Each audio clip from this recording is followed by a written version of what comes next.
What if I told you that Google's next flagship phone isn't just another incremental upgrade? It's a bold statement about how we interact with our devices. Let me tell you why the Pixel 11 might just change the way you think about smartphones. Imagine this: your phone lights up with a soft, multicolored glow when you get a message, even if it's face down on your desk.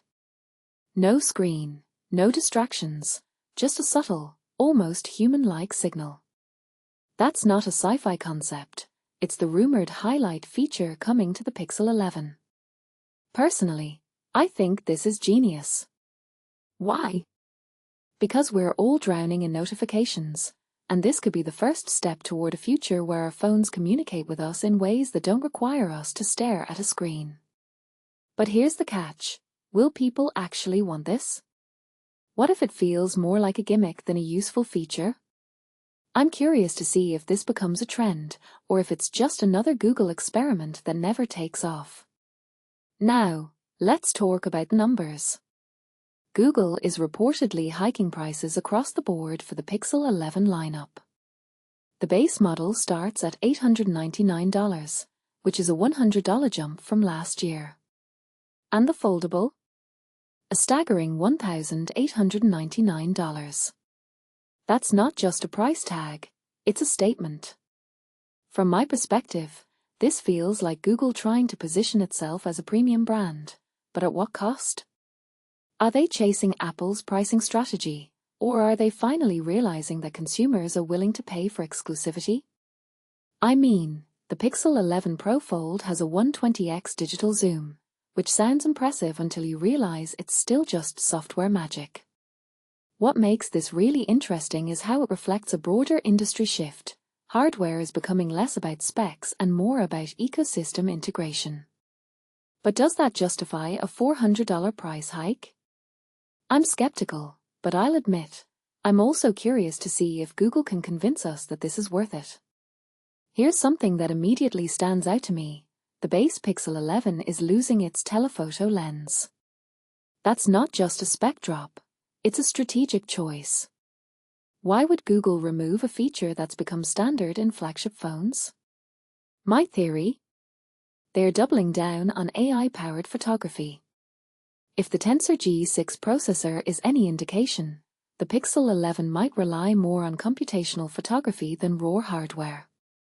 That's fascinating because it suggests Google is pivoting away from traditional camera specs and towards something more software-driven.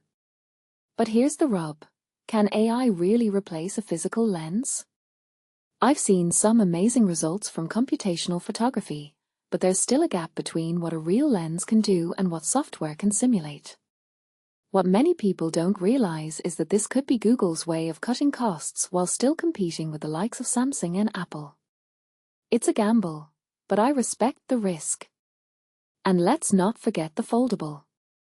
The Pixel 11 Pro Fold is shaping up to be Google's most ambitious device yet. With an 8-inch inner display and a 10.8 MP telephoto lens, it's trying to blend the best of both worlds. But here's what I find fascinating: the storage options go up to 1 terabyte.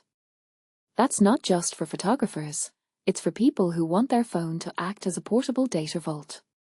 If you take a step back and think about it, this could signal a shift in how we use smartphones as primary computing devices. However, the battery capacity is only 4,806 mAh. That feels underwhelming for a foldable. Is Google prioritizing slimness over endurance? Or are they banking on fast charging and AI-powered power management to compensate? This raises a deeper question: are we ready for foldables that feel like smartphones, not just novelty gadgets? I think we're getting closer, but there's still a long way to go. In the end, the Pixel 11 isn't just about what's in the box, it's about where Google is headed. If this launch is successful, it could mean the company is finally embracing the premium market with confidence.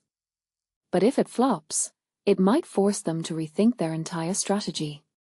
One thing is certain: the smartphone wars are far from over, and Google is throwing everything it has at this battle. So, what do you think? Is the Pixel 11 the future of Android, or just another step in a long, winding road? Let me know in the comments below.